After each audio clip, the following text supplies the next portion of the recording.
नमस्कार दोस्तों। आज मैं आपको बताने वाला हूँ मुंबई के एक ऐसे खूंखार किलर की कहानी जिसने 60 के दशक में दौड़ती भागती और कभी ना रुकने वाली मुंबई को हिला के रख दिया था।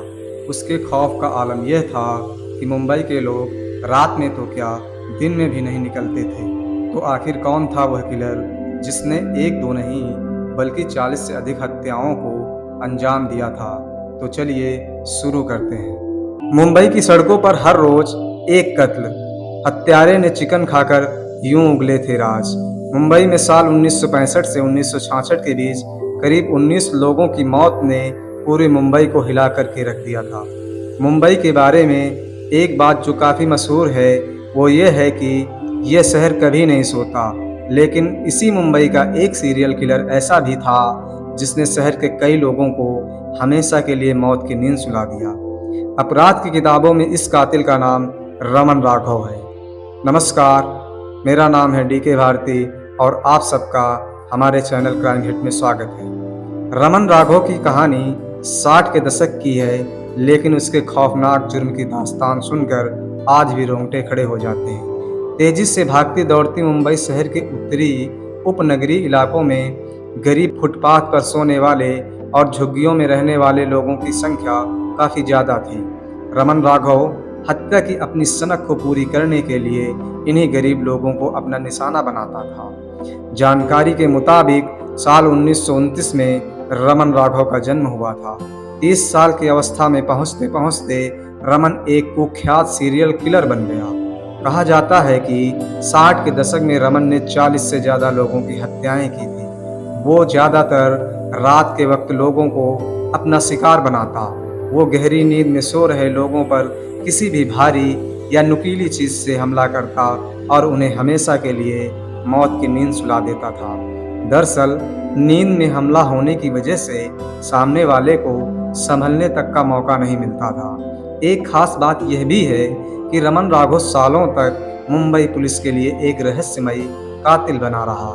उस वक्त मुंबई के कातिल को लेकर मीडिया में भी काफ़ी चर्चा होती थी, लेकिन पुलिस इस कातिल तक पहुंच पाने में नाकाम थी। इसी वजह से रमन राघव को उस वक्त भारत का जैक द रीपर नाम दिया गया था।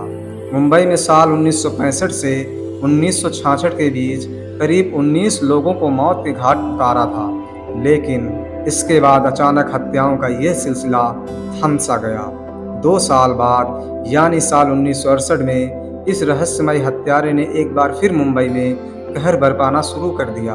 हालात यह थी कि शाम के वक्त मुंबई की सड़कों पर सन्नाटा पसर जाता था और दहशत की वजह से लोग झुंड में भी घर से बाहर निकलते थे। इसी साल मुंबई क्राइम ब्रांच के तेज तर्रार पुलिस ऑफिसर रमाकांत कुलकर्णी ने मुंबई के इस सीरियल मर्डर का केस अपने हाथ में लिया और आखिरकार वो हत्यारे तक पहुंचने में कामयाब हुए। कहा जाता है कि जब पुलिस वालों ने रमन को पकड़ा तो उसके बयान दर्ज करने से पहले उससे पूछा कि उसे क्या चाहिए। रमन ने उस वक्त चिकन खाने की इच्छा जताई थी। रमन को उसी वक्त चिकन खिलाया गया था। चिकन खाने के बाद रमन ने वेश्या और ऐशो आराम के साजो सामान की मांग भी की थी। हालांकि उसकी इस मांग को उस वक्त अधिकारियों ने ठुकरा दिया था। चिकन खाने के बाद रमन ने कत्ल के खौफनाक राज खोले थे। कदकाठी से लंबा और शरीर से मजबूत रमन साउथ इंडिया से ताल्लुक़ रखता था। बेहद कम पढ़ा लिखा रमन एक जिद्दी इंसान था। रमन ने कई हत्याओं के बारे में पुलिस को बताया था। रमन राघव को पुणे के यरवदा जेल में बंद किया था। साल 1987 में हाई कोर्ट ने उसके मौत की सज़ा को उम्र कैद में बदल दिया था। जानकारी के मुताबिक जेल में रमन को किडनी से संबंधित बीमारी हो गई और इसी वजह से उसकी मौत हो गई। रमन राघव के बारे में ये भी कहा जाता है कि उसने अपनी बहन के साथ भी दुष्कर्म किया था। जिस पुलिस अफसर ने रमन को बेनकाब किया था, उन्होंने उस पर 2 किताबें footprints on the Sands of crime और क्राइम्स क्रिमिनल एंड कॉप्स भी लिखी थी। दोस्तों, क्राइम की स्टोरी सुनाकर हमें आपको डराने का कोई मकसद नहीं है, लेकिन आप लोगों को सजग और जागरूक रखने के लिए क्राइम की स्टोरी से आप लोगों को सीख लेनी चाहिए। यह स्टोरी आपको कैसी लगी हमें कमेंट करके ज़रूर बताइए। वीडियो देखने के लिए आप सबका बहुत बहुत धन्यवाद।